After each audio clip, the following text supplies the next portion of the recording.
સતતમ નિજમૂર્તિ ચિંતકાન મધિક શ્વેત મનોહર પ્રકાશે રુદિદર્શિત રમ્ય દિવ્ય રૂપમ ભગવન્तं તમહં હરિં નમામિ.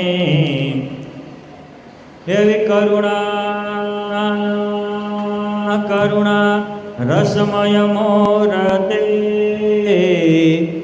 પિયુ કરુણા ભરેલા નૈન કરુણાના સાગર મારા શ્રી હરે હવે કરુણા કરી બોલો એણ વહાલા મારા હે પિયુ મારા કરુણા કરી બોલો એણ. ઓ અવતારિણે શ્રી સ્વામિનારાયણાય નમો નમઃ. ઓમ અવતારિણે રાજાધિરાજાય શ્રી હરિકૃષ્ણ મહારાજાય નમો નમઃ. બોલો શ્રી ઘનશ્યામ મહારાજની જય. વાલા ભક્તો, શ્રી સ્વામિનારાયણ ગુરુકુળ અને મંદિર ઢસા દ્વારા પવિત્ર આ પુરુષોત્તમ મહિનામાં ભારતનો સર્વોત્તમ ગ્રંથ પંચમ વેદ કહી શકાય એવી આ મહાભારતની કથા ચાલી રહી છે. કથાનો આજે 6ઠ્ઠો દિવસ છે. તારીખ 22/5/2026 શુક્રવાર છે. મહાભારતની કથા અહીંયા ઢસામાં પટેલ સમાજની વાડી દ્વારા બધા જ ભક્તોએ મળીને આનો આયોજન કર્યું છે. બધા જ આયોજક સમાજને અમારા ખૂબ ખૂબ અભિનંદન. આપણે કાલે વાત ચાલતી હતી મહાભારતમાં કે અયાતિ રાજાએ પોતાના મુખે પોતાની પ્રશંસા કરી તો 1,60,000 વર્ષનું તપશ્ચર્યા હતી એ નષ્ટ થઈ. પછી એ પોતાના કર્તવ્યમાં રહ્યા. ક્ષત્રિયનો ધર્મ લેવું નહીં, દેવાનો છે. ક્ષત્રિયનો ધર્મ લૂંટવું નહીં, લૂંટતા હોય એને રોકવાનો છે. આ યયાતિ રાજા એ પોતાના કર્તવ્ય ધર્મને બજાવ્યો તો એના પુણ્ય પ્રતાપે અને એને માગ્યું તો એ માગ્યું કે હું મારો સંત સમૂહમાં પતન થાય અને સંતોના ચરણમાં પડવું એ પણ આકાશમાં ચડવા જેવું છે. આપણી સાદી કહેવત છે કે બિલાડી નીકળે તો સાપ જાય, સાધુ પાસે જાય એના પાપ જાય. એ નોળિયો નીકળે તો સાપ જાય અને સાધુ પાસે જાય એના પાપ જાય. અને બિલાડી નીકળે તો ઉંદર જાય અને સાધુ પાસે જાય એના હૈયા સુંદર રળિયામણા થાય. આ કહેવત અનુસાર સાધુના મધ્ય રહેવાથી અયાતિ રાજા પુનઃ પવિત્ર થયા અને પવિત્ર લોકને પામ્યા. ત્યારે ત્યાં મોટા મોટા મહર્ષિઓ કહે છે કે તમે આટલા 10,000 વર્ષ સુધી તો એકલા ભોગાસક્ત રહ્યા, લાખ વર્ષ સુધી ધરતી ઉપર રહ્યા, મોટું શાસન કર્યું, આનો સાર શું? ત્યારે સ્વર્ગમાં અને મહર્ષિઓની સભામાં અયાતિ અને ત્યાંના મહર્ષિઓનો સંવાદ થયો. એ ત્રિકાલગ્ન એવા ભગવાન વેદવ્યાસ ત્યાંનું પણ પારલોકનું પણ અહીંયા નજરે નિહાળીને લખી રહ્યા છે. એ કહે છે કે નહીં દૃશ્યમ સ્તવંતોનમ ત્રિષુ લોકેષુ વિદ્યતે દયા મૈત્રી ચ ભૂતેષુ દાનમ ચ મધુરાવચઃ. સાંભળો, મહાપુરુષોની સ્તુતિ કરવી, વંદન કરવા, એને નમન કરવું, આના જેવું 3 લોકમાં કોઈ શ્રેષ્ઠ નથી. આપણા સંતો કહે છે, અતિ મોટા પુરુષને આશરે રે બળે પૂર્વ જન્મના પાપ, માટે સેવે તું સાચા સંતને તારા ટળશે ત્રિવિધિના તાપ. કર પ્રભુ સંગાથે દ્રઢ પીતળી રે મરી જાવું મેલીને ધનમાલ, અંતકાળે સગું નહીં કોઈનું. આપણને સંતો એવું કે છે કે ભગવાન સાથે દ્રઢ પ્રીતિ કરો, અને આપણે નક્કી કર્યું છે કે ભગવાનમાં પ્રેમ કરે ઈ મરે. હું કામ બહુ જાજી જગ્યાએ કરી દીધો છે ને, અહીંયા એવું લખે છે કે એવા સંતોના ગુણાનુવાદ ગાવા એના જેવો ત્રિષુ લોકેષુ ન વિદ્યતે, 3 લોકમાં એવું નથી. અને અમારા બ્રહ્માનંદ સ્વામી તો કહે કે બ્રહ્માનંદ કહે તિનહી લોક અમે વસ્તુ નહીં કો સંત સમાના. 3 લોકમાં સાધુ જેવી કોઈ વસ્તુ નથી. પહેલાના જમાનામાં અને અત્યારના જમાનામાં અમુક ફેરફાર થતા જાય છે. આ સમજવા જેવું છે. પહેલા લોકો સંતોને આદર આપતા અને દુષ્ટોને અનાદર કરતા હતા. હારું લોકો સુધી પહોંચાડતા હતા અને ઘરની વાત ઘરમાં રાખતા હતા. આજે સંતોનો અનાદર કરે અને દુષ્ટોનો આદર કરતા થયા છે. પહેલાના જમાનામાં માણસો કોઈ કૂતરું ઘરમાં ન આવે એટલે ડેલીએ માણા રાખતા હતા, અને આજે માણા કોઈ ઘરમાં ન કરી જાય એટલે ડેલીએ કૂતરું રાખે છે.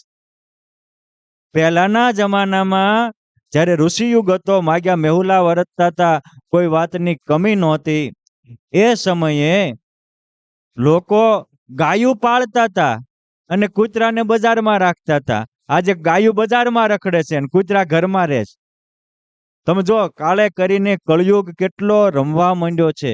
ત્યારે આપણે આ બધું મહાભારતની કથામાંથી શીખવા જેવું છે. પહેલાના જમાનામાં સંયમ અને સદાચાર સાથે નવરાત્રિના ઉત્સવો ઉજવાતા હતા. આજના જમાનામાં નવરાત્રિ તો જાણે કે લવરાત્રિ થઈ ગઈ હોય. ડિસ્કા સાથે જ માતાજી પાસે ડિસ્કા ગાય. હવે એને કરવાનું એ ડિસ્કા વાળાને મારી નાખવા માતાજી પ્રગટ થયા હતા. એટલે આપણા ભારતના માનની યશસ્વી પ્રધાનમંત્રી પણ નવરાત્રિના 9 દિવસ ખાલી જળ કે ઉપવાસ રાખીને કરે છે. આ સંયમ ને સદાચાર છે ને, એટલે એની તેજસ્વી પ્રતિભા છે. માટે એવા મહાન બનવું હોય તો એવો સદાચાર ને સંયમ તો શીખવો પડે. અહીંયા કે છે કે તસ્માત સ્તવન સદા વાચ્યમ ન વાચ્યમ પુરુષમ ક્વચિત પૂજ્યાન સંપૂજયે દદ્યાન ન ચ વાચેત કદાચન. હે મહર્ષિઓ, એકવાર મેં ઋષિઓની અવગણના કરી અને મારી શ્રેષ્ઠતા કરી તો હું બીજી વાર પણ થાપ ખાઈ ગયો. પહેલા ભોગમાં ખાઈ ગયો અને બીજા અહંકારમાં ખાઈ ગયો. પણ મારો આટલા વર્ષનો અનુભવ છે. શું? તો કે તસ્માત પૂજ્યાન સંપૂજ્યત સદા, પૂજ્ય પુરુષોને સદાય પૂજવા, હંમેશા સદગ્રંથોનો આદર કરવો, મંદિરોને ઉપર એનો વિસ્તાર થાય એવો સદભાવના રાખવી, મંદિરે જાવું.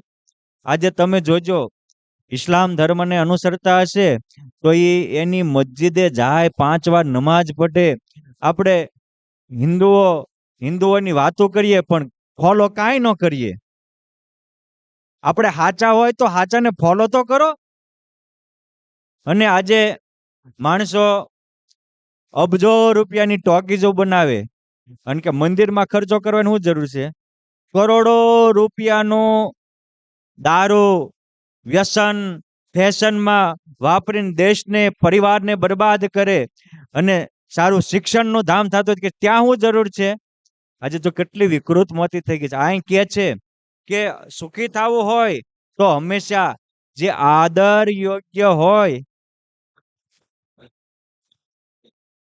જે આદર યોગ્ય હોય એને આદર આપવો. મંદિર આદરનું સ્થાન છે, સદગ્રંથો આદરનું સ્થાન છે, સાધુ સંતો આદરનું સ્થાન છે. અને તસ્માદ સ્તવંતમ સદાવાચ્યમ, માટે એની સ્તુતિના ભાવથી એનો આદર કરવો. ન વાચ્યમ પૌરુષમ ક્વચિત, ક્યારેય પણ મંદિરોનું ઘસાતું ન બોલવું. ક્યારેય સદગ્રંથોમાં આમ છે સદગ્રંથોની ટિપ્પણી કરવાની મારીને તમારી શું હેસિયત છે? 450 વર્ષથી રામ મંદિરનું કોકડું ગૂંચવાણું હતું, પરંતુ આપણા વડોદરામાં ગુજરાતના મહાયશસ્વી મહારાજા શિયાજીરાવ ગાયકવાડ ત્રીજા થયા, જેને આજે પણ MS યુનિવર્સિટી છે. એ યુનિવર્સિટીમાં ની એક લાઇબ્રેરી છે, એનું નામ છે હંસા મહેતા લાઇબ્રેરી. હું એની મુલાકાતે લક્ષ્મણસિંહભાઈ ગયેલો છું. કેટલા પુસ્તકો છે ખબર છે તમને? એમાં કેટલા પુસ્તકો છે ખબર છે તમને? 24 લાખ પુસ્તકો છે. કેટલા? અને આપણે આ પટેલ સમાજની વાડી છે ને, એવી 3 વાડીઓ થાય અને એવા 4 માળના, 1 માળ નહીં, એટલા પુસ્તકો ભર્યા છે. જે દિવસે બીજું વિશ્વયુદ્ધ ચાલતું હતું અને ગમે ત્યારે ગમે ત્યાં બોમ્બ મારો થઈ શકે એવી પરિસ્થિતિ આવી, એ વિશ્વયુદ્ધ પ્રસંગે એ વિદ્યા પ્રેમી, સંસ્કૃતિ પ્રેમી, દેશ પ્રેમી એ શિયાજીરાવ ગાયકવાડે પોતાની તિજોરીમાં હોનામોરું હતી લૂંટાવી દીધી અને સદગ્રંથો એમાં ભરી દીધા. હોનામોર કાલ આવશે, સદગ્રંથો નહીં મળે. આજે આપણે ઘણીવાર અમને સંતોને તો દિલમાં દુઃખ થાય કે રામાયણ, ગીતા જેવા સદગ્રંથોમાં મૂર્ખ્યાઓ પાવભાજી કે ભજીયા ગોટા ઉલાળતા હોય. આ આપણે શું કરી રહ્યા છીએ? આ દેશની ગીતાજીએ હજારો વર્ષ સુધી આ લોકને સુશાસન આપ્યું ને, બ્રહ્માંડ રહેશે ત્યાં સુધી આપશે. ક્યારે મુસલમાનોને એ દ્રષ્ટિએ આપણને આદર આપવાનું મન થાય, એ ક્યાંય કુરાનનું પાનું ફાટ્યું છે ને તો યોગ્ય જગ્યાએ એની યોગ્ય વિધિ કરશે. એ કોઈ સદગ્રંથોને પરમાત્માનું સ્વરૂપ માને, અને શીખ ધર્મમાં તો ગ્રંથ એ જ પરમાત્મા છે, એટલે એને ગુરુદ્વારા કહેવાય અને ગ્રંથની જ પૂજા થાય. ગ્રંથ સાહેબ કહે ગ્રંથ પરમાત્માનું સ્વરૂપ છે, આટલો આદર આપે છે. એટલે અહીંયા કહે છે કે એના પ્રત્યે ક્યારેય કુવચન ન બોલવું. ભગવાન સ્વામિનારાયણ શિક્ષાપત્રીના 21મા શ્લોકમાં કહે છે કે વેદો, સતી નારીઓ, સદગ્રંથો, સંતો આની નિંદા કાર્યા નચ ક્વચિત નચ શ્રવ્યા કદાચન, એની નિંદા કરવી નહીં ને કરતા હોય તો સાંભળવી પણ નહીં. આવી રીતે ત્યાં સ્વર્ગમાં હયાતિ રાજાએ પોતાનો અનુભવ કહ્યો. પરંતુ પોઈન્ટ 2 કે ઓલી દેવિયાની વારે વારે જીદ પકડતી એનું શું થયું? પેલા કચ્છ સાથે જીદ પકડીને એને શાપ આપ્યા હતા, પછી આ હયાતીએ માઇન્ડ બચાવી તો કે તું જ મને વર, એની સાથે જીદ પકડીને વરી. ઓલી શર્મિષ્ઠાને પાછી દાસી લઈ આવી. આજે તેજોદ્વેષ, જો તેજોદ્વેષ રાખનારા ભાઈઓ હશે કે બાયુ, કર્મની જડ કરોડો વર્ષ સુધી રહે છે. કેટલા વર્ષ સુધી? અને હું ઘણી વાર કહું કે સદગુણ એ ધર્મ છે અને દુર્ગુણ એ અધર્મ છે. સદગુણી છે તો એ દેવ જેવો છે અને દુર્ગુણી છે તો એ અસુર જેવો છે. એટલે ભગવાન સ્વામિનારાયણ વડતાલમાં જ્ઞાનબાગમાં મોટો રંગોત્સવ કર્યો હતો. એ વખતે વડનગરથી 2 ભાઈઓ મુંગટરામ ને ઝુમખરામ આવ્યા. ભગવાનની સામે બેઠા હતા. એમાં ભગવાન સ્વામિનારાયણ ઓલા ઝુમખરામાં સૂતા હતા, ઊંઘતા હતા, એને આમ હોટી મારી, ત્યાં ઝબાક લઈને જાગી ગયા. પણ જ્યાં જાગ્યા ત્યાં અંદર બહાર પુરુષોત્તમ નારાયણની મૂર્તિ દેખાવા લાગી. જ્યાં જોવે ત્યાં રામજી બીજું ન ભાષે રે, શિયા રામમય સબ જગ જાની, કરું પ્રણામ જોરી જુગ પાની. સંતો કે છે કે મહારાજ, આને તમે હોટી મારી અને તમારી મૂર્તિ આપી દીધી, આને એવા કયા જન્મના પુણ્ય છે કે આવી મોટી, કારણ કે જેની કરોડો જન્મ સુધી માણસ પરમાત્માના માર્ગે ચાલે ત્યારે આત્મામાં પરમાત્માની મૂર્તિ રમતી થાય. તમે સહેજે કરી દીધું, કારણ શું? ભગવાન સ્વામિનારાયણ તને બોલ્યા કે ભગવાન કે છે કે આ જે દિવસે પ્રહલાદ ને હિરણાકશ સતયુગમાં ધરતી ઉપર હતા, તે દિવસે આ હિરણાકશનો સૈનિક હતો અને એના બાપા નાના બાળ પ્રહલાદને મારવાનું કે તો એને ભગવાનના ભક્ત પ્રત્યે દયા આવતી હતી. હવે જો એને દયા આવતી હતી, એને કારણે એ પ્રહલાદને મારવાનું કે તોય નહોતો મારતો. મારે તો થોડુંક મારે, ખાલી ઉપરથી આમ તાળી પાડે બે હાથની, કોકને એવું લાગે ગાળે માર્યું છે, પણ પાડે તાળી હાથની બે. આમ પ્રહલાદજી પ્રત્યે એને દયા ભાવના રહેતી હતી. એ ભગવાનના ભક્ત પ્રત્યે રહેલી દયા કરુણા એને એ પુણ્યના પ્રતાપે એ જેટલા જન્મ આવ્યા એટલા જન્મ એ કોઈ મહાન રાજા થયા, કોઈ મહાન નગર શેઠ થયા, અનેક એના દ્વારા સત્કાર્ય થયા, અને એ પુણ્યનો જથ્થો વધતા વધતા પરિપૂર્ણ થયો. ત્યારે આજ અમારી મૂર્તિ દેખાવા લાગી. આ પ્રસંગ ઉપરથી મારે એ કહેવું છે કે જો દયા રૂપી ગુણ હતો તો નો મારવા રૂપી ધર્મ આવ્યો, બીજાને દુઃખ ન દેવું. દયા રૂપી ગુણ જ ન હોત ને કસાયના જ કામ કરતો હોત તો ઘણીક વાર અમારા સંતો મહંતોમાં પણ આવી ભૂલ થતી હોય છે. ગુરુદેવ રામાનંદ સ્વામી, જેને ભગવાન સ્વામિનારાયણ પણ ગુરુ માનતા હતા, તે સ્વામીએ બે બહેનો બાજતી હતી, એમાં એક વગર વાક્ય હેરાન કરતી હતી. સ્વામીએ રોક્યા. રામાનંદ સ્વામી વખતે બહેનો ભાઈઓની સભા ભેગી થતી હતી, એટલે ઓલી પછી પસ્તાવો કરવા માંડી, એટલે કે સ્વામી મારી ભૂલ થઈ ગઈ, મને કઈક દંડ આપો. એટલે સ્વામી એક બેનને કહ્યું કે આને તમે બે ધોલ મારો. એટલે ઓલે ઊભી થઈને બે ફેરવીને મારી, અને કે બે ગુરુની ત્રીજી મારી. રામાનંદ સ્વામી કે જાવાની નરકમાં પરબારી. હવે મોટા તો સમર્થ હોય, પણ મોટાની ઓથે નાના જો એના મગજમાં દ્વેષ હતો તો રામાનંદ સ્વામીએ બે મારવાની કીધી તો ત્રણ પણ મારી દીધી, અને એનું ફળ એને નરક મળ્યું. જો દ્વેષ હતો, દુર્ગુણ હતો, એનું ફળ અધર્મ થયો ને, એ અધર્મનું ફળ અધોગતિ થાય. માટે આ તેજો દેશ વાળા દેવયાનીનું શું થયું, આવો પ્રશ્ન પૂછ્યો. આ સ્વામિનારાયણ સંપ્રદાયમાં પણ આ બહુ અદ્ભુત કથા લખાયેલી છે. એ દેવયાની પછી તો એમ નામ સંસારમાં પુનરપી જનનમ પુનરપી મરણમ પુનરપી જનની જઠરે શયનમ ઇહ સંચારે ખલુ દોસ્તારે કૃપયા પારે પાહી મોરારે ભજ ગોવિંદમ ભજ મૂઢ મતે પ્રાપ્તે સન્નિહિતે મરણે નહીં રક્ષતી ડુકરોય.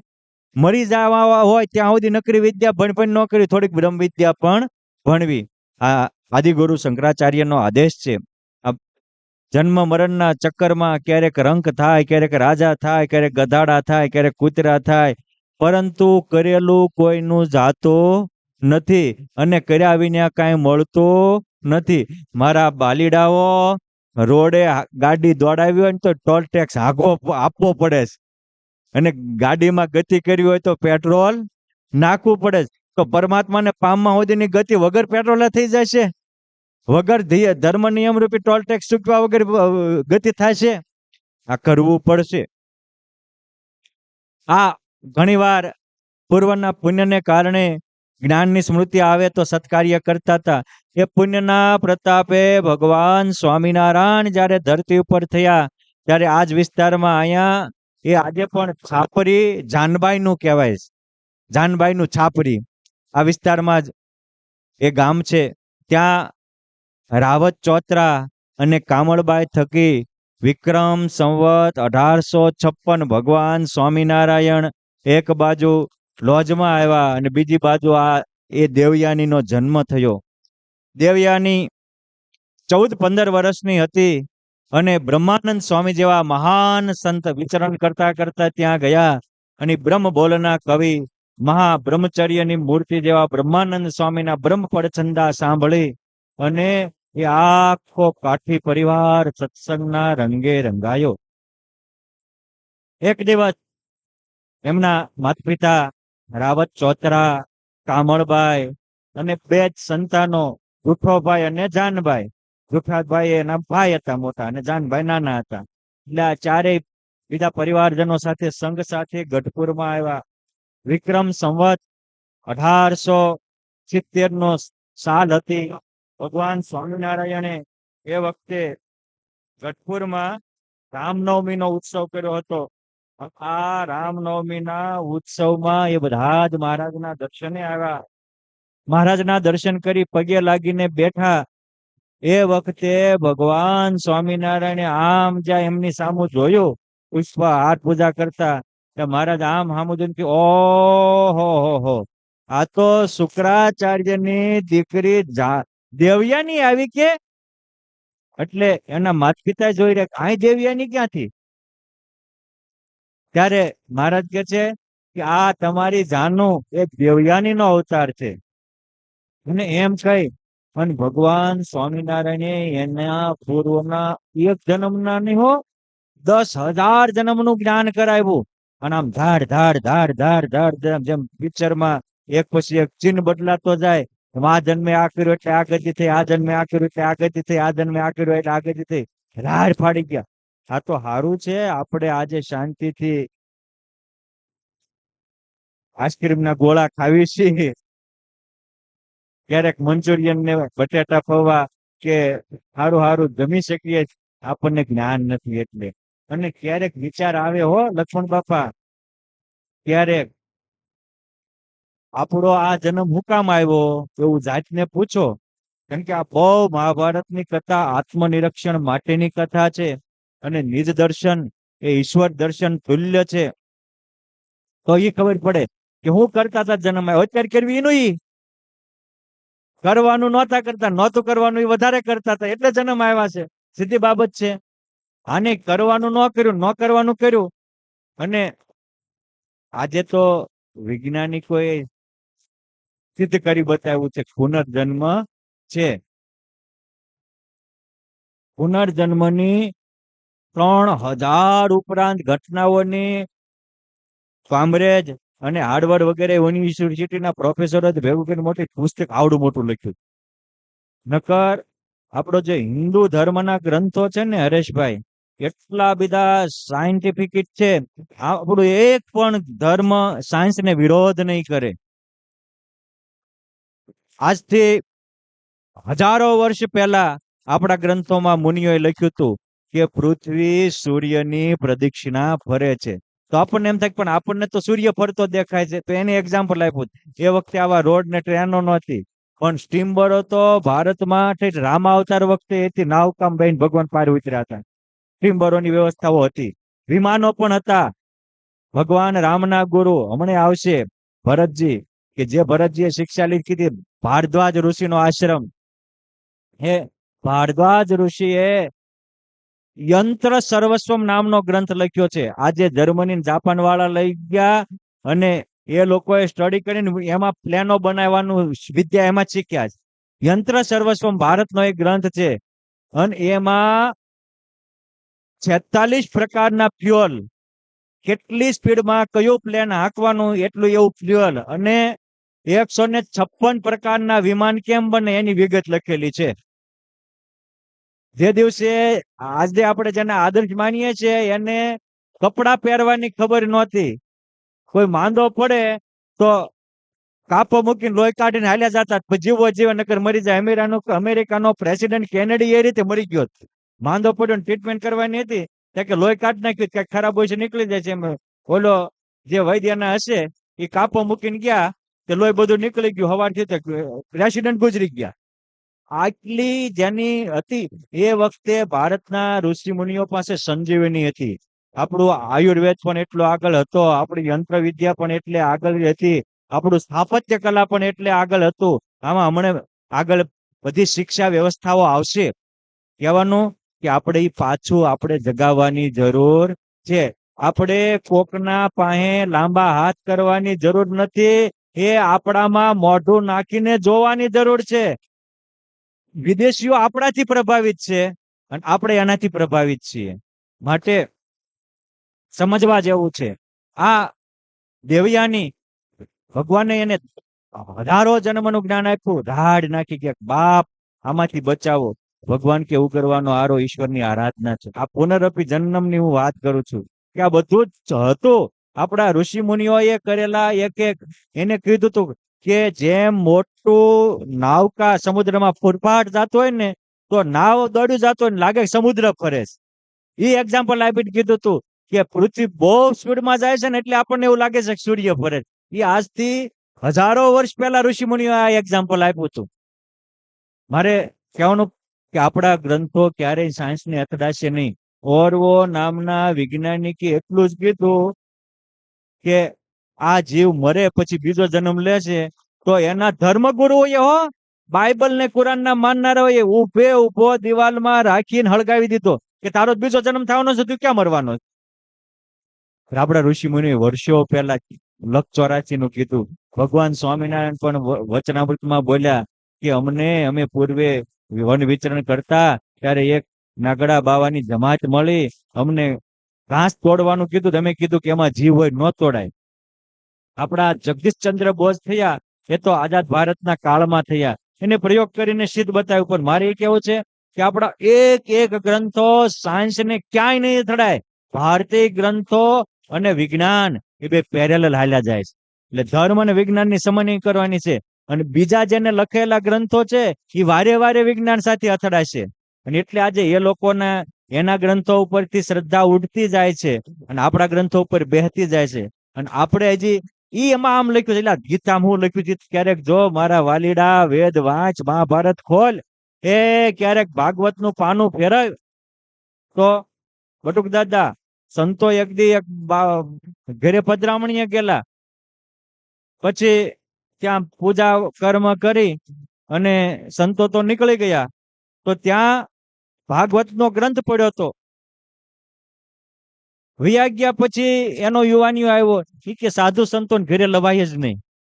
શું કામ? એ કે મેં ઠાકોરજી પાસે 5000 મૂક્યા, જો લઈને વૈયા ગયા. પછી 10-12 મહિને સંતો ફરીને આવ્યા અને એ ભાવિક ભક્ત હતા, એને કીધું હતું સંતો જયારે આવો ત્યારે અમારા ઘરે આવજો. એટલે સંતો એના ઘરે ગયા, ઉતારો કર્યો, ત્યારે વડીલ બોલ્યા કે સ્વામી, મને તો કોઈ શંકા નથી, પણ મારો દીકરો એમ કેતો હતો કે ત્યાં 5000 નું કવર પડ્યું હતું, મળ્યું નહીં, તો શું કરું? તમે કે એક કામ કરો ને કે ત્યાં ભાગવત પડ્યું છે, 5000 નું કવર જ ક્યાં પડ્યું હતું, આ મગાવો ને. તે ભાગવત ને ખોલ્યું તો ભાગવતમાં સપ્તમ સ્કંદમાં જ્યાં અજામેલ નું આખ્યાન આવે છે એ વાંચવા માટે સંતોએ ત્યાં નિશાન મૂક્યું હતું. એ 10 મહિને તે નિશાન એમનું એમ પડ્યું હતું. મારે એ કહેવાનું છે કે જે મૂર્ખના સરદારો કાયમ દિવ્ય ભાસ્કર કે ન્યૂઝપેપર રોજ વાંચતા હોય અને ભાગવત 10 મહિને ન ખોલતા હોય, એમાં હું ધોળ સંસ્કાર આવવાના છે? અને પાછા એમ કે અમે ગ્રંથને માનીએ છીએ. એટલે ગ્રંથને માનવો એટલે ગ્રંથનું અધ્યયન કરવાનું હોય, ગ્રંથને અભરાઈએ ચડાવી ન મૂકવાનો હોય, ગ્રંથને આત્મામાં જડવાનો હોય. આ એ ભાગવતમાં આખા વિમાન કપિલ ભગવાનનો જન્મ વિમાનમાં થયો, દેવહૂતિ કરદમ થકી, એ આખું વિમાનનું વર્ણન છે. અરે હીરા જગતના બાદશાહ કહેવાય એવા સુરતના ડાયમંડ કિંગ એકવાર મળવા આવ્યા હતા, ત્યારે કહેતા હતા કે માને એમ હતું કે મને દુનિયામાં જેટલું હીરાનું જ્ઞાન છે એટલું દુનિયામાં કોઈ નહીં હોય, પણ જયારે મેં મહાભારતનો શાંતિ પર્વ ખોલ્યો અને એમાં હીરાની વાત આવી ત્યારે મને એમ થયું કે આ મને જે હીરાનું જ્ઞાન છે એની આગળ તો આ મને હાવ કચરા જેટલું જ્ઞાન છે, એટલું મહાભારતમાં વ્યાસ ભગવાને લખ્યું છે. ત્યાં જયમંતમાં મણી, કોહિનૂર હીરા, એ બધાની વાતો છે કે આટલા આટલા કિંમતીઓ હીરા હતા. પણ આપણે ફિલ્મના હીરાને જ હીરો માનવો છે અને કોઈ મરવું છે એટલે શું કરવાનું? માટે બાપ જીરાને હીરો ન માનતા, હીરાને હીરો માનો. આ દેશના ગ્રંથો એ આપણા હીરો છે. આ દેશના રામ ને કૃષ્ણ એ આપણા હીરો છે. આ દેશના ધ્રુવ ને પ્રહલાદ, સબરીને સુદામા, જયદેવને જનક રાજા, તુલસીને તુકારામ, મોટી બાને લાડુબા, પર્વતભાઈને ઝીણાભાઈ, દાદા ખાચરને શિવલાલ શેઠ, આ બધા જ આપણા બધાના હીરાઓ છે. આને આદર્શ બનાવો. એક જણો તો મારી પાસે જોવાની આવ્યો તો હું રાજકોટમાં હતો ને ત્યારે મેં કીધું મોટા થઈને શું થવું?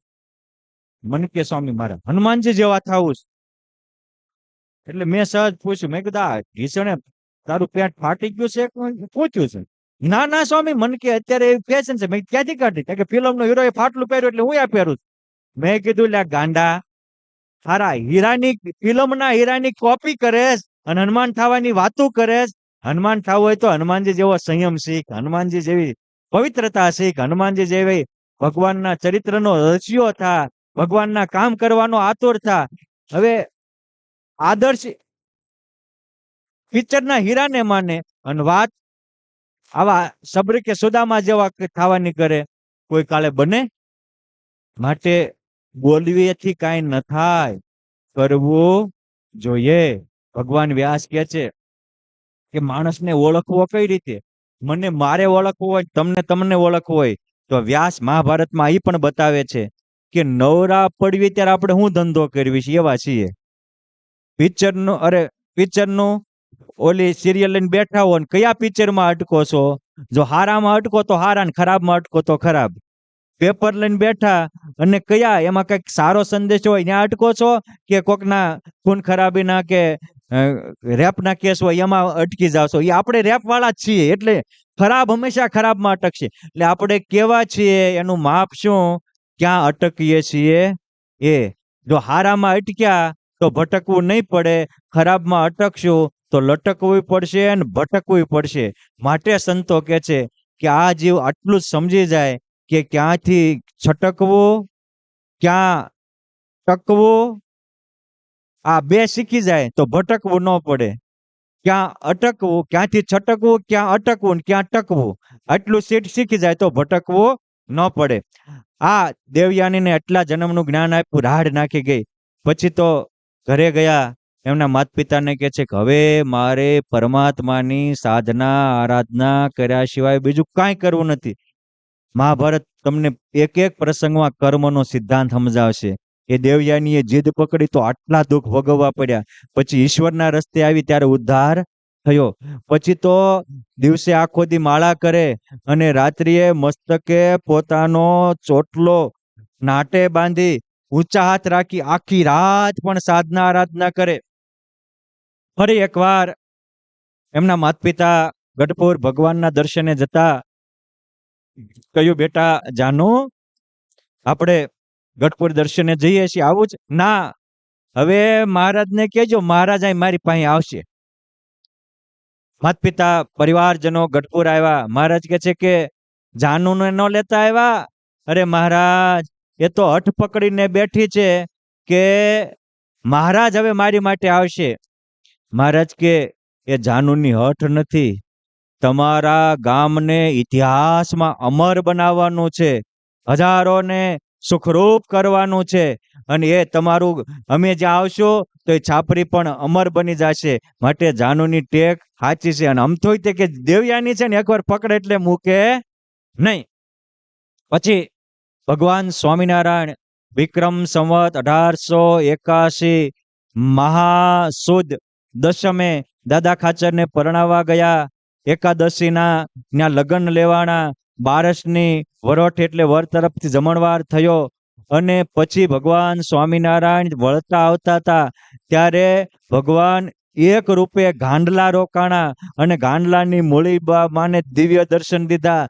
બીજા રૂપે એ સાણાના ડુંગરમાં નિષ્કામી વર્તમાન પાળતા હોવાથી જોગીદાસ ખુમાનને બારવટિયા હોવા છતાં એને નિષ્કામી વ્રતને આધીન થઈ ભગવાન દર્શન દેવા ગયા. આ સમજવા જેવું છે. મોરલો નિષ્કામી છે ને તો ભગવાન એનું પીછું માથે રાખ્યું છે. માટે બ્રહ્મચર્ય એ ઈશ્વર પ્રાપ્તિનો મહાયજ્ઞ છે. ભગવાન સ્વામિનારાયણ વચનામૃતમાં બોલ્યા કે કોઈ એમ કે દાદાની ખાચરનું સમર્પણ હતું, મોટી બાલુ આડુબાની દાસત્વ ભક્તિ હતી, સેવા ભક્તિ એટલે રહ્યા. મહારાજ કે ના, આઈના બહેનો ભાઈઓનો નિષ્કામી વ્રતનું દઢતા જોઈને અમે ગઢપુરમાં રહ્યા છીએ. અને આ મૂળજી બ્રહ્મચારી પણ મહાનિષ્કામી છે, એટલે એના હાથની રસોઈ અમને ફાવે છે. માટે જે નિષ્કામી છે એને અમારે એક અણુ જેટલું છેટું રહેતું નથી.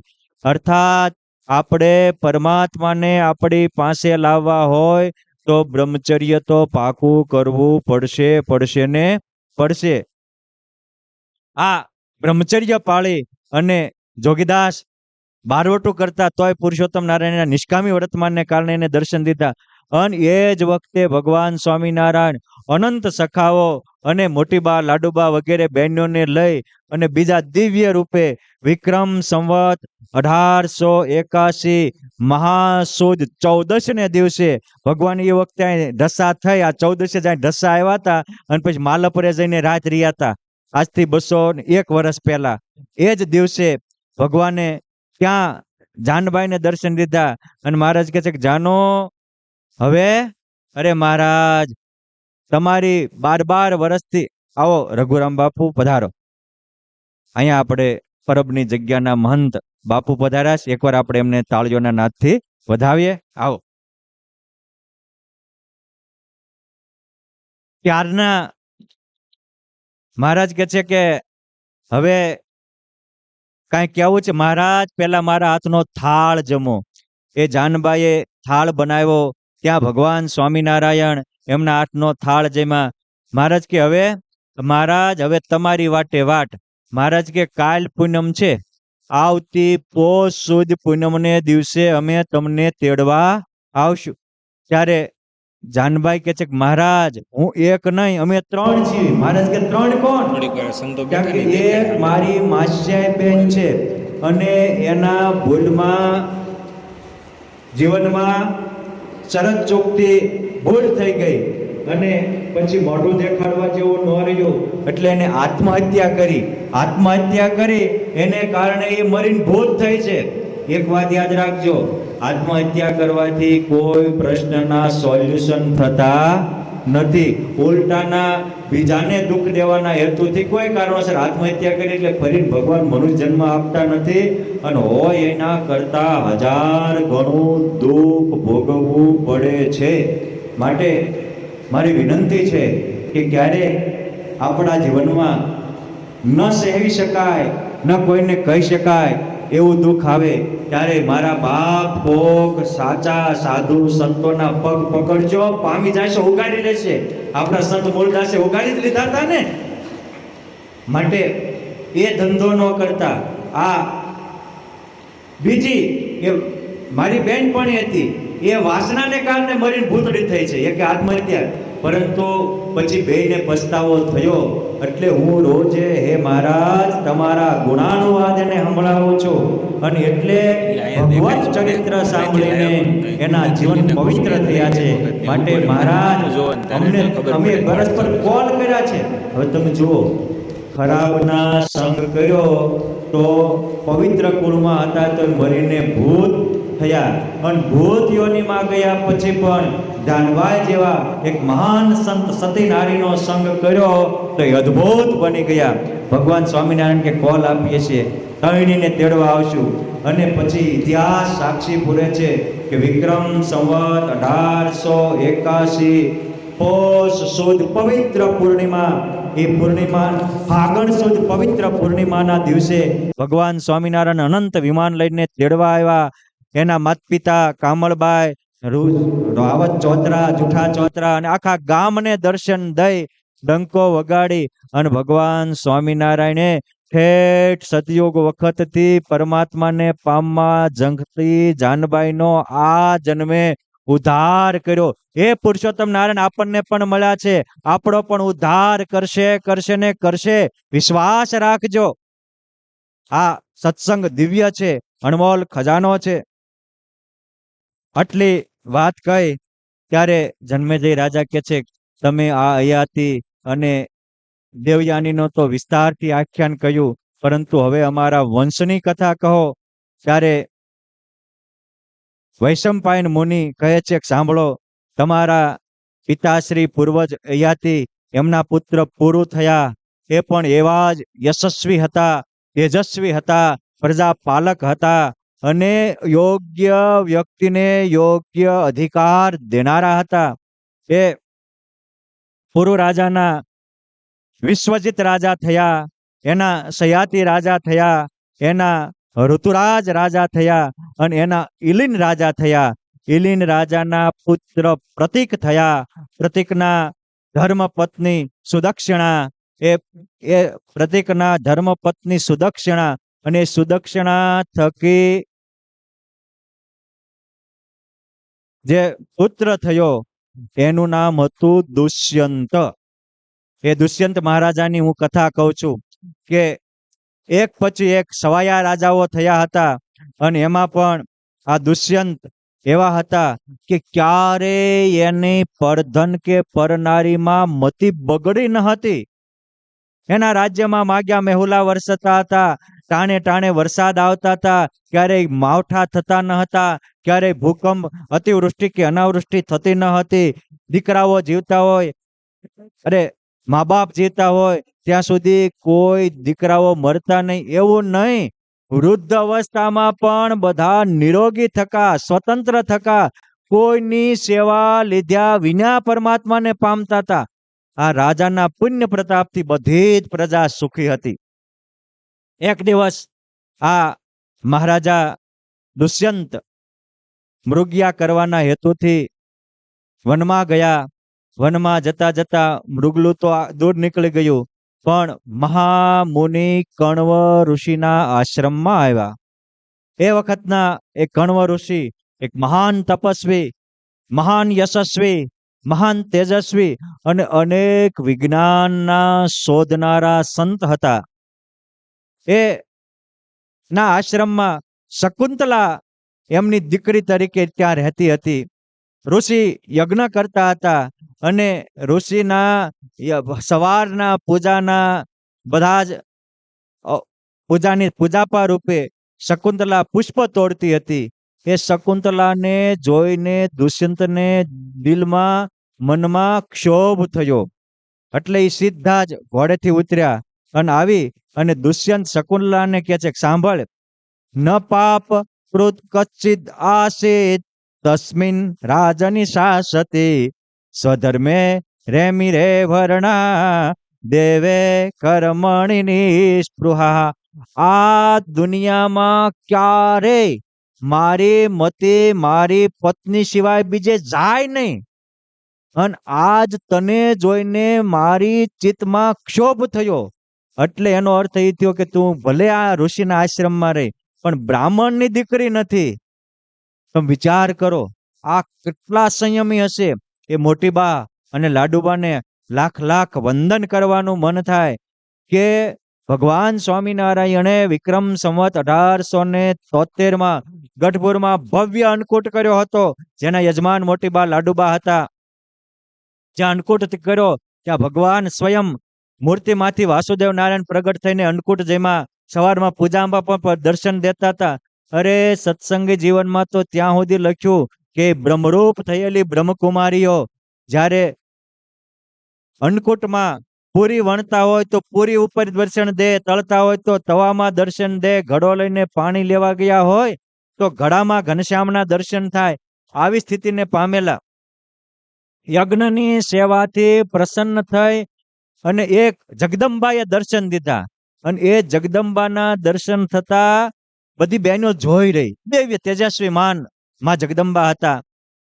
મોટી બા બોલ્યા ત્યારે કે જ્યારથી મને પરમાત્માનો આશરો થયો છે ત્યારથી ભગવાન સ્વામિનારાયણને મૂકીને મારી વૃત્તિ ક્યાંય ગઈ નથી. તમે કોક દેવી છો, સામાન્ય પુરુષોમાં મારી મતિ જાય નહીં, માટે આપ કોણ છો? જે હોય એ સત્ય કહો. કેટલા સંયમી હશે. આમે દેવ જેવા દિવ્ય પુરુષો ઉભા હોય એને ચેલેન્જ આપીને કહી શકે કે અમારી વૃત્તિ જઈ નથી. શું કામ? તો કે ભગવાનના બળના પ્રતાપે એ સુખ ઓંકી નાખ્યું સંત આપે, સ્વામી સહજાનંદના પ્રતાપે. અમારા નિષ્કુળાનંદ સ્વામી ભક્ત ચિંતામણીમાં લખે કે જ્યારે પ્રભુ સંગે પ્રીતિ જાગે ત્યારે કામ ક્રોધ લોભ મદ મોહ ભાગે.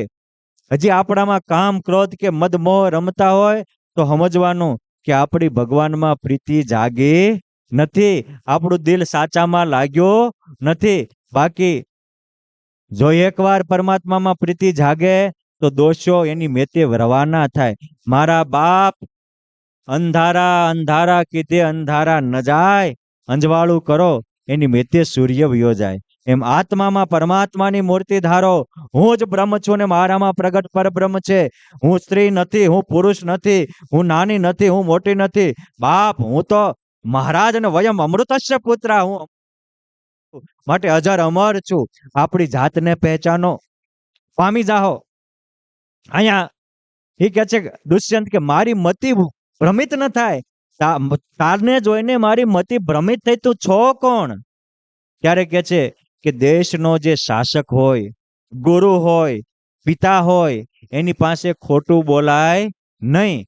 અને પોતાથી વડીલ હોય એની પાસે ખોટું બોલે તો પોતે સંચિત કરેલું, એકઠું કરેલું તમામ પુણ્ય ત્યાં નષ્ટ થઈ જાય છે. માટે મારે નાના બાળકોને, દીકરીઓને, યુવાનોને ખાસ કરબદ્ધ પ્રાર્થના કરવી છે કે આપણે તમારે તમારા જીવનને પવિત્ર રાખવું હોય, જીવનમાં યશસ્વી ને તેજસ્વી બનવું હોય, ક્યારેય ગુરુજનો પાસે ખોટું બોલતા નહીં. કોઈ મોટા પુરુષ હોય એની પાસે તમારા માત પિતાને રમત રમાડતા નહીં, પુણ્ય પર હરી જાશે. મહાભારત બોલે છે. શકુંતલા કે છે સાંભળો, પૂર્વે ક્ષત્રિય કુળમાં જન્મેલા ગાધી રાજાના પુત્ર વિશ્વામિત્ર કઠોર તપશ્ચર્યા કરી ત્યારે ઇન્દ્રને એવું થયું કે નહીને આ ઋષિ મારું ઇન્દ્રાસન લઈ લેશે તો, એટલે એ ભયમાં એને મેનકાને ઋષિના તપોભંગ કરાવવા મોકલી. અને મેનકાને જોઈને, એની સેવા ભાવના હાવભાવને જોઈને ઋષિ તપોભંગ થયા અને એ મેનકા થકી મારો જન્મ થયો છે. એટલે વિશ્વામિત્ર ક્ષત્રિય હતા અને એ ક્ષત્રિયની જ હું દીકરી છું. પરંતુ મારા દુર્ભાગ્ય કે જેવો મારો જન્મ થયો એ ભેગા મારા પિતા પાછા તપ કરવા વયા ગયા, મારી માતા સ્વર્ગમાં વહી ગઈ, હું અહીં જંગલમાં પડી રહી. એ વખતે પંખીઓએ મને પાળી પોછીને મોટી કરી. અને પંખીને સંસ્કૃતમાં શંકુલ કહે અને શંકુએ પોષી માટે શકુંતલા આવું નામ પડ્યું. ત્યાં કણવ ઋષિ આશ્રમના સમિધ લેવા જતા મને જોઈ ગયા. એટલે હવે મારા પાલક પિતા એ કણવ ઋષિ છે, પરંતુ હું ક્ષત્રિયની દીકરી છું. આ કથા પ્રસંગથી સમજવા જેવું કે વિશ્વામિત્ર હકીકતમાં બ્રહ્મર્ષિ થવા રઘુનાથ બાપુ તપ કરતા હતા. ઇન્દ્રાસન માટે ઇન્દ્રાસનનો સંકલ્પ નહોતો, પરંતુ જેની પોતાને વાસના હોય ને ઈ એને સામે દેખાય છે. આપણામાં હોય ને ઈ સામે દેખાય છે, સામે હોય એવું સામે નહીં દેખાતું. સંતો સરસ રચોકડી વાત કરે છે કે એક ભાઈના ઘરે મહેમાનો આવ્યા એટલે એ ઘરધણીએ સરસ મજાનો, આજે આપણે રબડી બનાવી છે ને એમ દૂધ પાક બનાવેલો, બાસુંદી.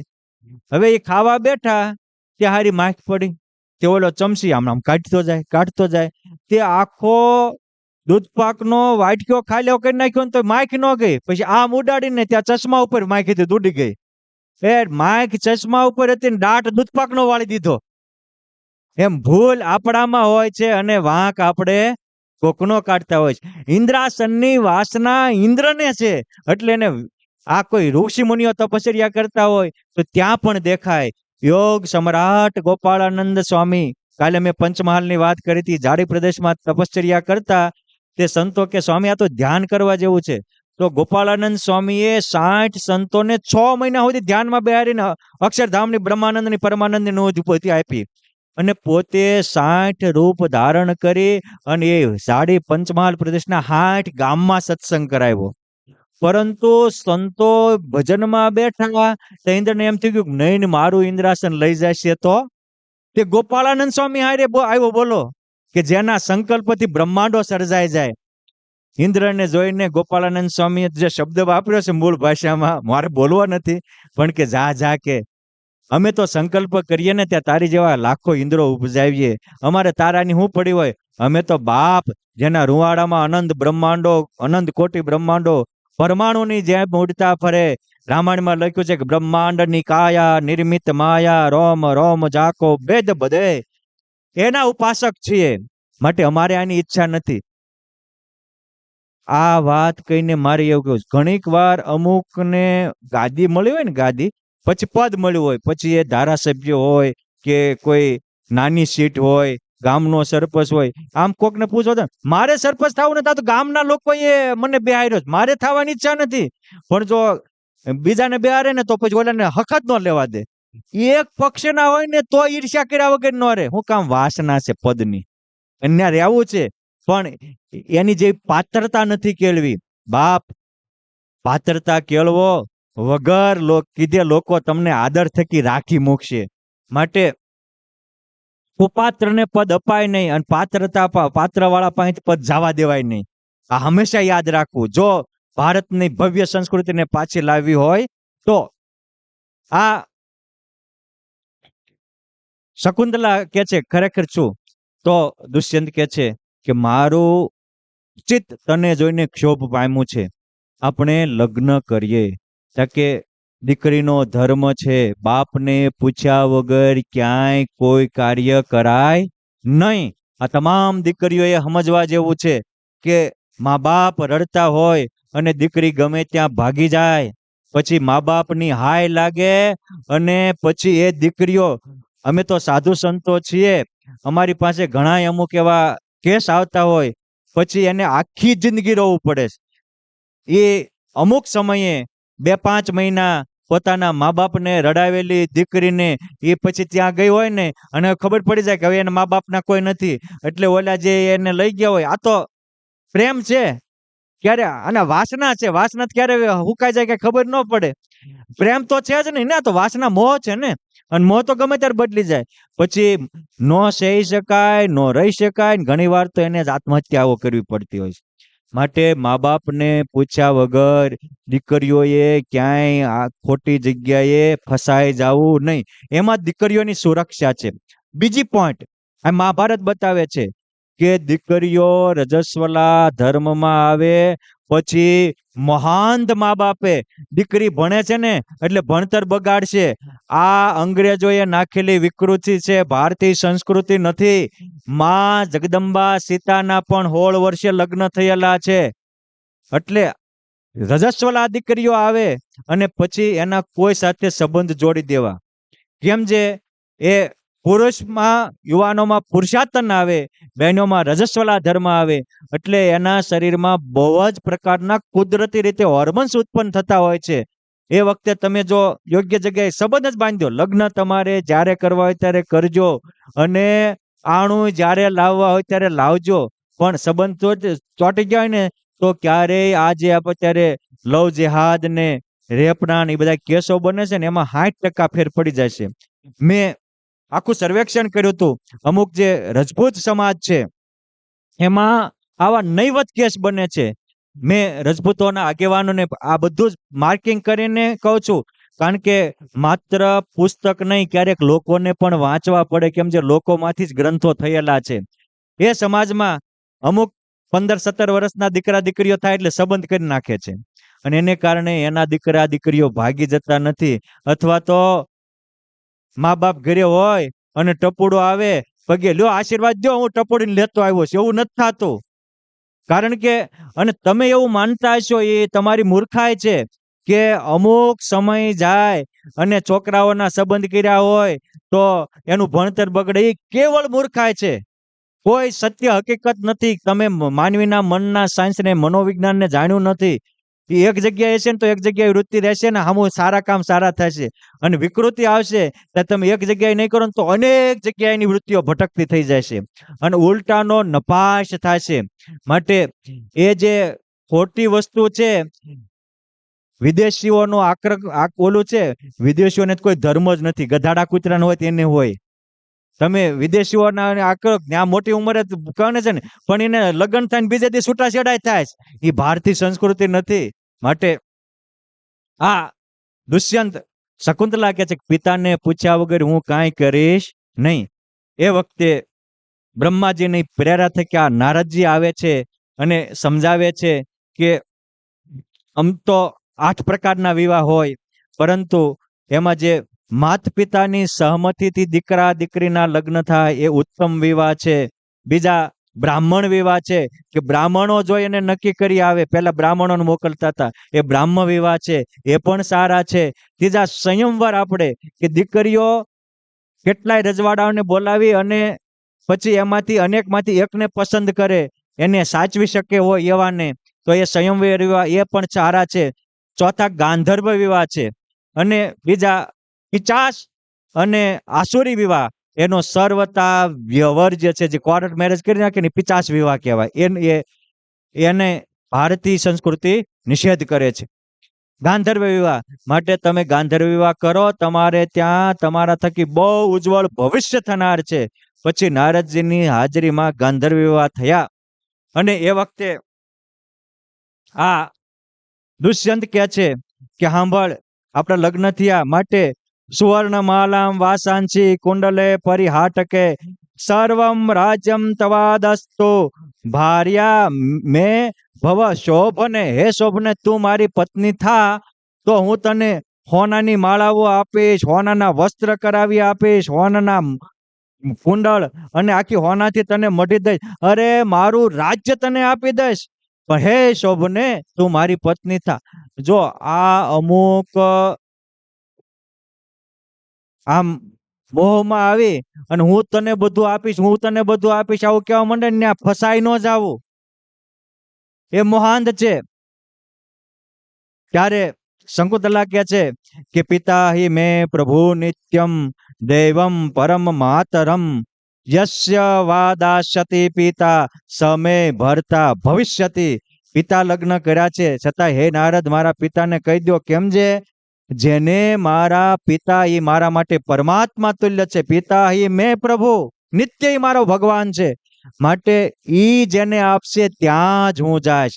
આ ભારતીય સન્નારી છે, એ શકુંતલાનો ઇતિહાસ ગ્રંથોમાં દર્જ થાય. પછી આની હાજરીમાં આ રીતે ગાંધર્વ વિવાહ થયા. દુષ્યંત શકુંતલાને ઋતુદાન કરી એક મુદ્રિકા આપી અને કહે છે કે યોગ્ય સમયે હું રાજ્યમાં જઈ અને મોટી જાન સાથે આવી અને તને હું તેડી જઈશ. આવા મોટા મોટા વચન આપીને દુષ્યંત રાજ્યમાં ગયા. આ બાજુ શકુંતલા પુષ્પ લેવા આવી હતી. ઋષિ તો યજ્ઞ કરતા હતા. સાંજે પુષ્પ મૂકી અને પિતા પાસે જઈ અને પોક મૂકીને રડી પડી કે પિતા, તમારાથી શરત ચૂકથી મારાથી આ કાર્ય થયું છે, મને ક્ષમા કરજો. આજે સમગ્ર ભારતનો મહારાજા દુષ્યંત આવ્યા હતા અને એની સાથે મારે પ્રેમ સંબંધ બંધાણો. એ જ વખતે અંતરદ્રષ્ટિથી જોઈ અને ત્રિકાલગ્ન કણ્વ મુનિ કહે છે કે જે થયું છે એ દેવ નિર્ધારિત થયું છે. તું એવું ન માનતી કે તારા આ લગ્ન થયા એ મને ખબર નહોતી, ખબર જ હતી. અને મારી ઈચ્છાથી જ મેં નારદજીને પણ પ્રેરણા કરી હતી કે તું અત્યારે આ ગાંધર્વ લગ્ન કરાય. માટે દીકરી, કોઈ ચિંતા કરીશ નહીં. હવે જો આવી રીતે ક્યારેક થયું હોય તો માત પિતાએ પણ પછી એનો ફોલો કરવો જોઈએ, મોટા વેર ઝેર બાંધવા નહીં. અમુક ઈશ્વર ઈચ્છાથી થતું હોય છે. પછી સમય ઉપર સમય જતા શકુંતલાને ત્યાં એક પુત્રનો જન્મ થયો અને એ જન્મ થયેલો પુત્ર, એનું નામ હતું ભરત. કણ્વ ઋષિએ જ એનું ભરત નામ પાડ્યું હતું. અને કણ્વ ઋષિએ નાનપણથી શકુંતલા ઋષિના આશ્રમમાં રહી એટલે ઋષિ જેવી શિક્ષા પામેલી. ધનુર્વેદ, અસ્ત્રવેદ, શસ્ત્રવેદ, આયુર્વેદ, આ બધા જ વેદોની શિક્ષાઓ ત્યાં એને મળી હતી. કેમ જે કણ્વ ઋષિના આશ્રમમાં 20,000 વિદ્યાર્થીઓ અધ્યયન અધ્યાપન કરતા હતા. કણવાએ પોતાની આ દીકરીનો દીકરો ભાણિયાને એવો શિક્ષિત ને દીક્ષિત કર્યો, વિકસિતને આમ સક્ષમ કર્યો કે એ માત્ર હજી 5-7 વર્ષનો થયો અને આ તો જંગલમાં આશ્રમ હતા ને, એટલે હાથી આવે તો હાથીની હૂંઢ પકડીને જાળવે બાંધી દે, સિંહ આવે તો સિંહનો કાન પકડીને એની સવારી કરે. આટલો શૂરવીર ને પરાક્રમી થયો. હવે એ ભરતજીની અમુક શિક્ષા પણ પૂરી થઈ, 8-10 વર્ષનો થયો, પરંતુ ઓલો દુષ્યંત વાયદો દઈને ગયા એના કોઈ સમાચાર નથી રે, કોઈનું નથી રે. આવું થયું એટલે શકુંતલા ચિંતામાં પડી. ઋષિમને પણ એમ થયું. એક દિવસ એના બાપાને એમ થયું, કેમ કે શકુંતલા કહેતી હતી કે મારા પતિ મોટી સગવડતા સાથે, સાધન સામગ્રી સાથે મને તેડવા આવવાના છે, પણ એ તો કઈ આવ્યા નહીં. શકુંતલાએ ખાનગીમાં સમાચાર આપ્યા, પણ દુષ્યંત કાંઈ સમજ્યો નહીં. એક દુષ્યંત નહીં, આવા હજારો દુષ્યંત સમજે નહીં એવા છે. માટે આપણે સાવધાન રહેવું જોઈએ. મહાભારતમાં બધી જ સંસાર કેમ ચલાવવો એ પણ વાત આવશે, પરિવાર આવશે, દેશ કેમ ચલાવવો એ પણ વાત આવશે, અને આલોકમાં ને પરલોકમાં સુખી કેમ થવું એ પણ વાત આવશે. આ કણવા ઋષિએ જ કહ્યું કે દીકરી ચિંતા કરતી નહીં, મેં તારા દીકરાને આખા ભારતનું નેતૃત્વ કરી શકે એવી દિવ્ય શિક્ષા અને દિવ્ય દીક્ષા આપીશ, એટલે તારે ચિંતા કરવાની જરૂર નથી. આશ્રમના બ્રહ્મકુમારોને કહ્યું કે તમે વેલડા જોડીને જાઓ અને હવે શકુંતલાને એના ઘેરે પહોંચાડો. કણવા ઋષિના આશ્રમમાંથી શકુંતલા પુત્ર ભરતને લઈ, અને જ્યારે એ વખતે એ લોકોની રાજધાની હતી પ્રતિષ્ઠાપુરમ. પ્રતિષ્ઠાપુરને આજે આપણે પ્રયાગરાજ કહીએ છીએ. છેલ્લી ચંદ્રવંશીઓની રાજધાની ત્યાં હતી, હસ્તિનાપુરમાં નહોતી. એ આગળ હસ્તિનાપુર ક્યારે વસશે એ આગળની કથામાં આવશે, પરંતુ એ પ્રતિષ્ઠાનાપુર આજનું પ્રયાગરાજ ક્ષેત્ર, જ્યાં ગંગા, યમુના અને સરસ્વતીનો સુભગ સન્મય થાય છે, જ્યાં ભગવાન રામ પણ રોકાયા હતા, જ્યાં ભરદ્વાજ ઋષિનો મોટો આશ્રમ હતો, અને એ જ જગ્યાએ અને આ ચંદ્રવંશીઓના ગુરુ ભારદ્વાજ મુનિ હતા, અને સૂર્યવંશીઓના ગુરુ એ વશિષ્ઠ મુનિ, અને એઓની રાજધાની અયોધ્યા હતી. આ ખાલી બંને એક બાપના દીકરાઓ છે, આખર તો સૂર્યવંશી ચંદ્રવંશી, પરંતુ ત્યાં કોની રાજધાની હતી સ્થળ નિર્દેશ કરું છું. ત્યાં પ્રતિષ્ઠાનાપુરમાં આવી અને રાજમહેલમાં ગયા. શકુંતલા દુષ્યંતને અનુમતિથી અંદર ગયા, પછી કહ્યું કે આપ તો મારા પતિ છો, અને ભાર્યા છે એ મનુષ્યની અર્ધાંગીની કહેવાય.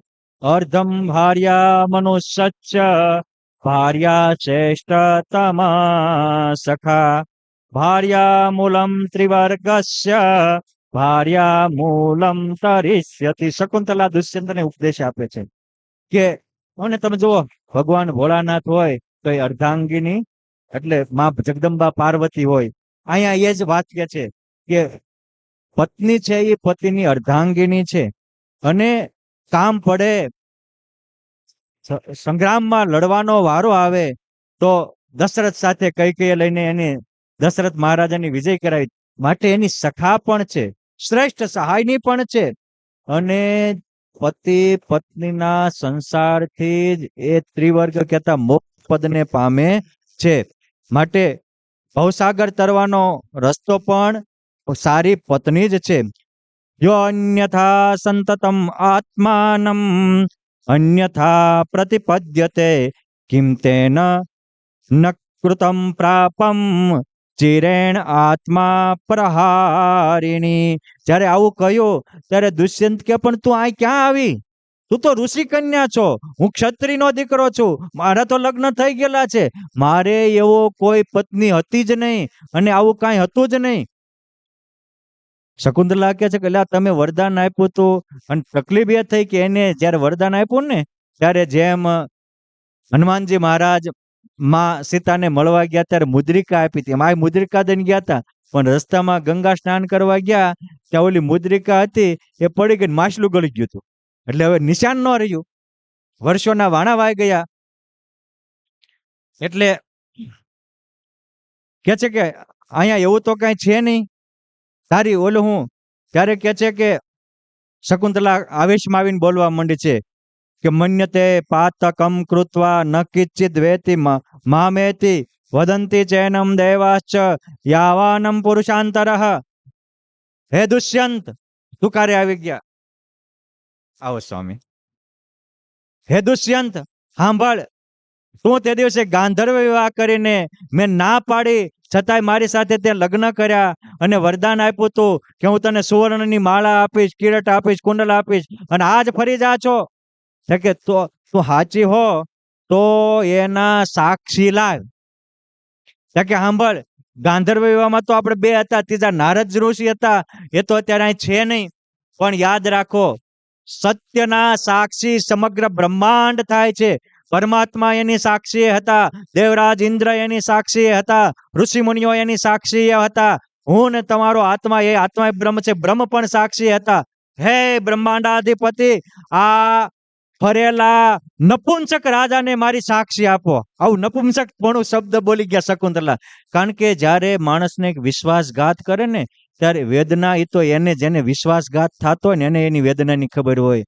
માટે બે હાથ જોડીને પ્રાર્થના છે કે ક્યારેય કોઈનો વિશ્વાસઘાત કરવો નહીં.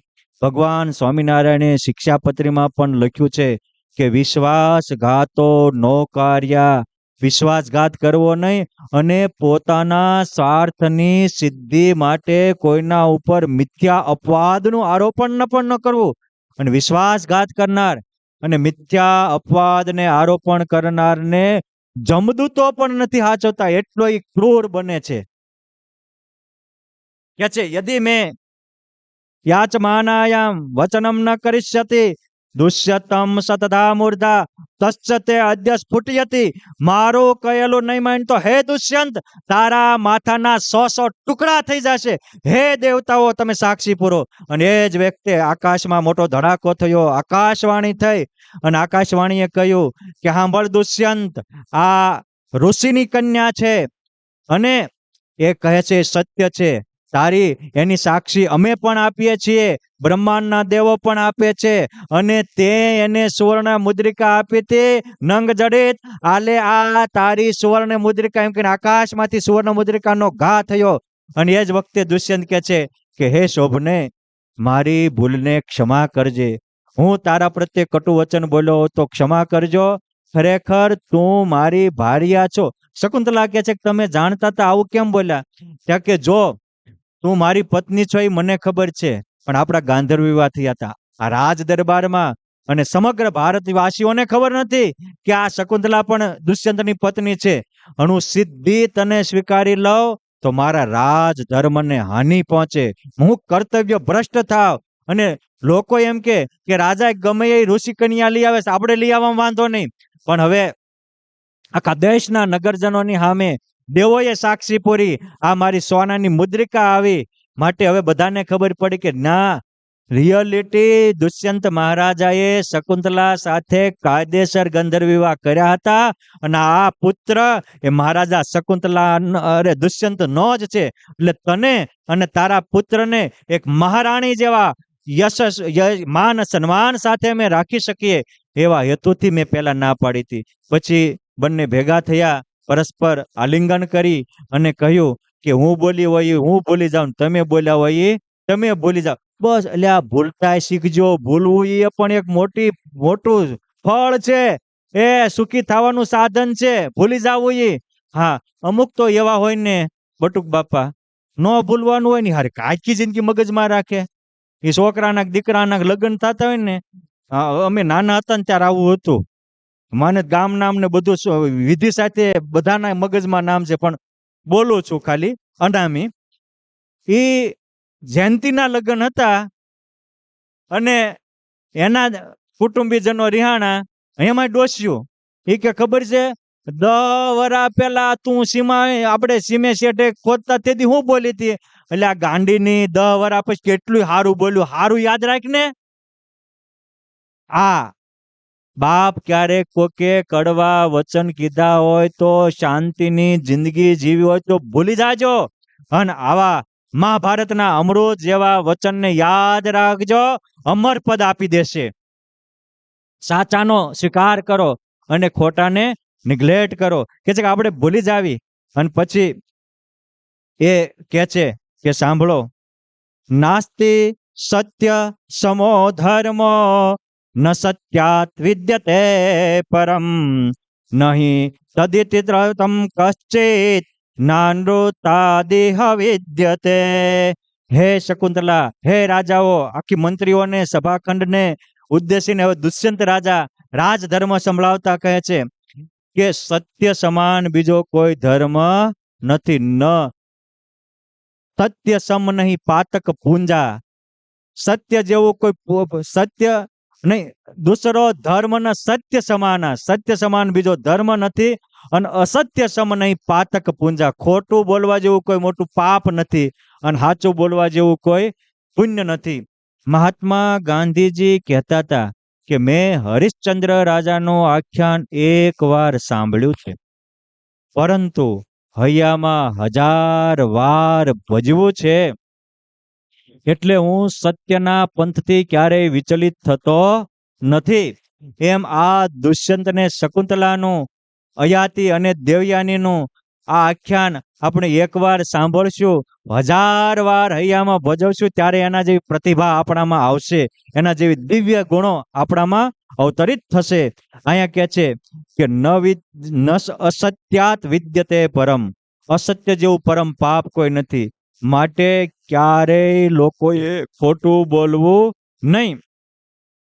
હું સત્યની સાક્ષીએ કહું છું કે આ ભરત મારો દીકરો છે અને આ દીકરો જ આખા ભારત વર્ષનું નામ રોશન કરશે. એમ કરી અને એ જ વખતે એ જ સભામાં ભરતજીને યુવરાજ પદે નિમણૂક કર્યા અને સર્વ રાજા મહારાજાઓ બધા જ એનો જય જયકાર કરવા લાગ્યા. હવે ભરતજી ગાદીએ આવ્યા અને પછી પિતાની આજ્ઞા લઈ અને એ દેશ વિજય કરવા નીકળ્યા.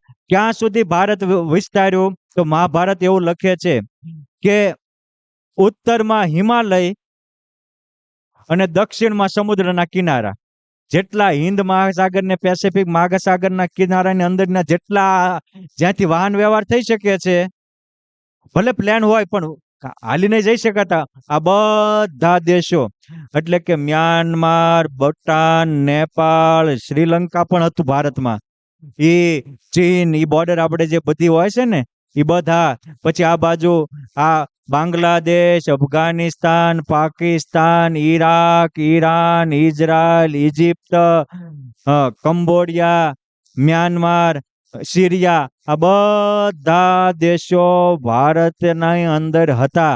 અને એટલે કે છે કે આટલા દેશોને વિજય કરીને આવ્યા ત્યારે ભારતના સમગ્ર ઋષિમુનિઓ એકઠા થયા અને કીધું કે ભરતાત ભારતી કીર્તિ એને દમ ભારતમ કુલમ, હે ભરત, આજથી આ અજનાબ ખંડ હતો, ભગવાન રામના વડવા એક અજ થઈ ગયા, એને આ ખંડની સ્થાપના કરેલી, એટલે સૂર્યવંશીમાં આને અજનાબ ખંડ કહેતા હતા.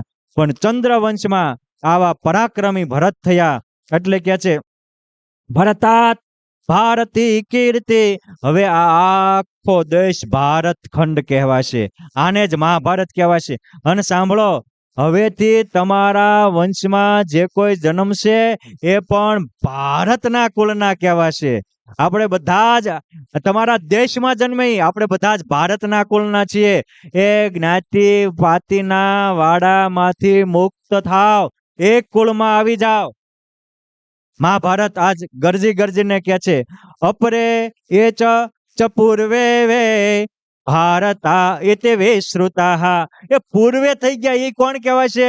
તો કે પૂર્વ રાજાની બધા કોણ હતા અયાતીની? તો કે ભારતના કુળના હતા. અને હવે પછી હસ્તી કે કુરુ કે શંતનુ કે ભીષ્મ કે પાંડવો કે કૌરવો કે પરીક્ષિત કે જન્મેજય બધા પણ ભારત કુળના કહેવાશે. અને એ જ દેશમાં જન્મેલી પ્રજા પણ શીખ, બૌદ્ધ, જૈન, હિન્દુ, મુસલમાન કોઈ નહીં કહેવાય, ભારત કહેવાશે. એક વાત યાદ રાખો, ભારતનું હિન્દુસ્તાન નામ નથી, ભારતનું ઇન્ડિયા નામ નથી. ઇન્ડોનેશિયા નદી ને ઇન્ડો પર્વત ઉપર અંગ્રેજો એક વાહન લઈને આવ્યા અને હારા બીજું હતું નહીં, ક્યાં ગયા તો ઇન્ડિયા, એ ત્યાં ઉતરા હતા ને અહીંયાથી ઇન્ડિયા કરી નાખ્યું એક ગાંગડાને, અને આપણે બધા ગાંગડાએ સ્વીકારી લીધું.